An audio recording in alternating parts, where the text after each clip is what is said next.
Risk reward ratio එක එකට 4ක් තියාගත්ත ට්‍රේඩ් එකක් දැන් මම ඔයාලට පෙන්වන්න හදන්නේ. ඉතින් මේකෙදි මම මේ ඔයාලට පෙන්නන්නේ මෙන්න මේ එක්ස්ට්‍රීම් පොයින්ට් එකකින් ට්‍රේඩ් එකට එන්ට්‍රි එකක් අරගෙන තියෙනවා. අරගෙන මම TP එක මෙන්න මේ පැත්තට තියලා තියෙනවා. හරිද? බයි පැත්තට TP එක තියලා තියෙනවා. එතකොට මේක TP එක තියාගෙන තියෙන්නේ මම ට්‍රෙන්ඩ් බේස් ෆිබොනාචි එක භාවිතා කරලා. හරිද? ඉතින් අපි මුලින්ම බලමු මේ ට්‍රේඩ් එකට මොකද වෙන්නේ කියලා. ඒ කියන්නේ දැන් අද දිනේ නොවැම්බර් මාසේ 25 වෙනිදා වෙලාව උදේ 8:46යි. අපි බලමු ට්‍රෙන්ඩ් බේස් එක පාවිච්චි කරලා අපි තියාගෙන තියෙන TP එකට මාකට් එක යයිද කියලා. ඉතින් මෙතන ස්ටොප් ලොස් එක අපි තියන් ඉන්නේ මෙන්න මෙතන ලෝ එකට පල්ලෙහෙන්. ඉතින් අපි බලමු මුලින්ම මේ ට්‍රේඩ් එකට මොකද වෙන්නේ කියලා. හරි ඔන්න ඔයාලට බලා ගන්න පුළුවන්.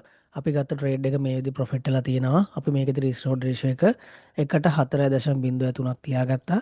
මේකෙද අපි මෙන්න මේ වගේ TP එකකට ගියේ මෙන්න මේ වගේ වැඩි රිස්ක් රිවෝඩ් රේෂියෝ එකකට ගියේ මෙන්න මේ ට්‍රෙන්ඩ් බේස් ෆිබොනාචි එක්ස්ටෙන්ෂන් එක භාවිතා කරලා. මෙන්න මෙතෙන්ට TP තියාගත්තේ ට්‍රෙන්ඩ් බේස් ෆිබොනාචි එක්ස්ටෙන්ෂන් එක භාවිතා කරලා.